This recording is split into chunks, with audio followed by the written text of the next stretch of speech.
বানানো আছে, দিনের ভাতও আছে। গুড মর্নিং বন্ধুরা, এইচডি লাইভে তোমাদের সবাইকে স্বাগত জানিয়ে শুরু করছি আজকের ব্লগ। কেমন আছো তোমরা সবাই? আশা করি ভালো আছো, আমিও ভালো আছি।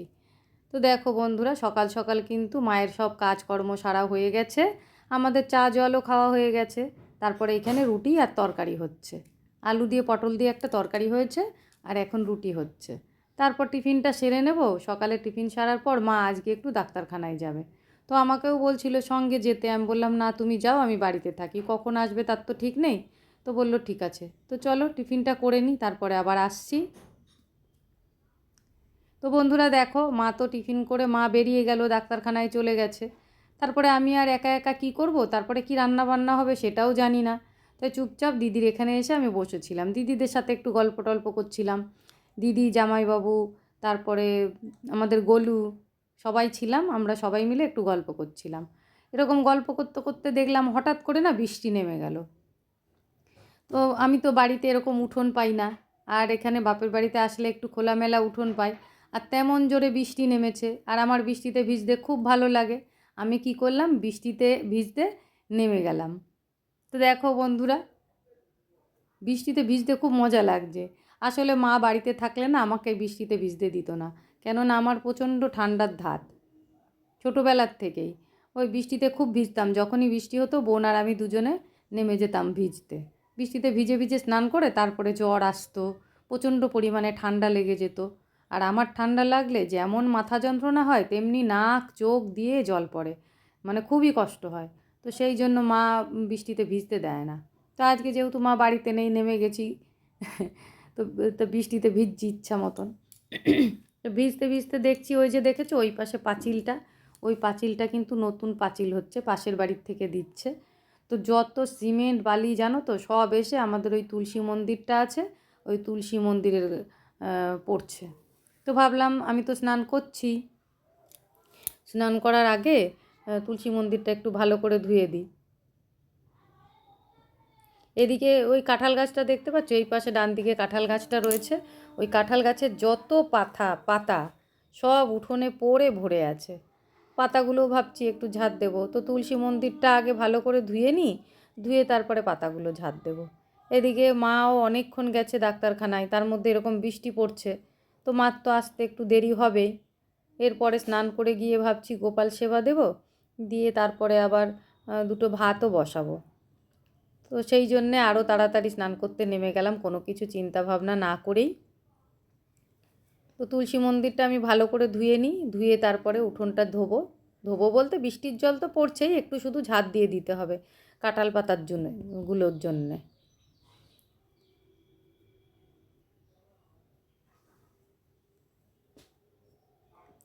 বেশ অনেকক্ষণ ধরেই বৃষ্টিটা পড়ছে। আমার তো মনে হচ্ছে যতক্ষণ ধরে বৃষ্টি পড়ছে এর মধ্যেই থাকি। কিন্তু কি করব, বেশিক্ষণ থাকলে তো আবার নিজেকেই ভোগ করতে হবে। তো দেখো বন্ধুরা, আমার কিন্তু তুলসী মন্দিরটা ধোয়া হয়ে গেছে। এবার চলো উঠোনটা ঝাঁট দিয়ে নিই পরিষ্কার করে।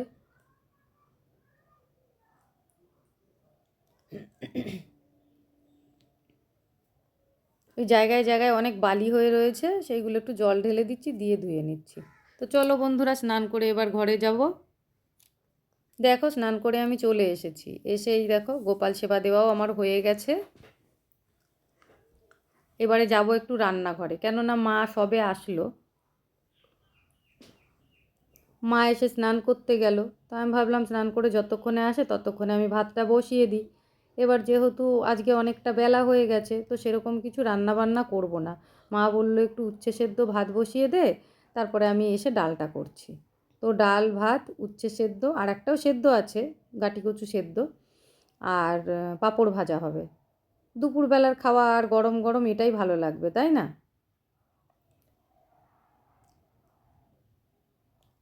তো চলো বন্ধুরা, রান্নাটা করে নিই। চাল তো ধুয়েই নিয়েছি, অর্ধেক ধোয়া হয়ে গেছে কিন্তু। ধুতে ধুতে ওটাই জলটা দিয়ে আমি বসিয়ে দিলাম, দিয়ে এবার বাকিটুকু ধুয়ে নিই। দেখো বন্ধুরা, ভাতটা আমি বসিয়ে দিলাম। আর আমরা মেয়ে মানুষ দুইজন, কোনো খাওয়ার ঝামেলা নেই। বেটা ছেলে থাকলে তাও পদে পদে রান্না করতে হতো, যেহেতু আমরা মা মেয়ে দুজন খাবো, সেরকম পদে পদে আর কিছু রান্না বান্না ওই কারণেই আরও বিশেষ করে করলাম না। তো চলো বন্ধুরা রান্না করি, পরে আবার আসছি। এদিকে দেখো বন্ধুরা, আমিও চা খাচ্ছি। এবার চাটা খাওয়া হয়ে গেলে আবার মা একটু টিভি দেখবে, তারপরে আবার রাতে রান্না বান্না। রাতে সেরকম কিছু রান্না বান্না হবে না, আমি তো রাতে রুটিই খাই। আজকে মনে হয় দিনের ভাতটা তো আছে, বলো? রুটি বানানো আছে, রুটিও বানানো আছে, দিনের ভাতও আছে, ওইগুলোই দুজন মিলে খেয়ে নেব। এক তো দুজন মানুষ, তার মধ্যে আবার আমরা মেয়েরা, আমাদের খাওয়া নিয়ে সেরকম কোনো ঝামেলা নেই, তাই না?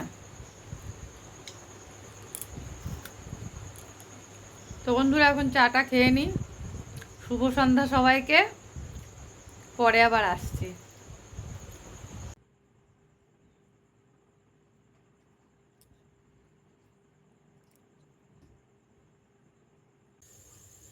বন্ধুরা তোমাদের চা খেতে খেতে বলেছিলাম পরে আবার আসবো, তো চলে এসেছি। দেখো এই যে চপ মুড়ি নিয়ে, এটা এখন টিফিন হবে, তারপরে আবার রাতে খাওয়া দাওয়া। কখন খাবো জানি না, কেননা এখন 9টা বাজছে, 9টার সময় এখন টিফিন করছি। দিদি চপ ভেজেছে, চপ মুড়ি দিয়েছে, এর মধ্যে মুড়ি পেঁয়াজ আছে, দেখো চপ আছে, আর চানাচুর দিয়ে মুড়িটা মেখে দিয়েছে। তো আপাতত এখন এটা খেয়ে নিই, সন্ধ্যাবেলা টিফিনটা করে নিই। তো আজকের ভিডিওটা এই পর্যন্তই। তোমাদের যদি ভালো লেগে থাকে লাইক কমেন্ট করো, আর চ্যানেলে যদি নতুন হয়ে থাকো তাহলে চ্যানেলটাকে সাবস্ক্রাইব করে আমার পাশে থেকো। আজ এইটুকুই, কাল আবার আসবো নতুন ভিডিও নিয়ে। ততক্ষণের জন্য টাটা বন্ধুরা।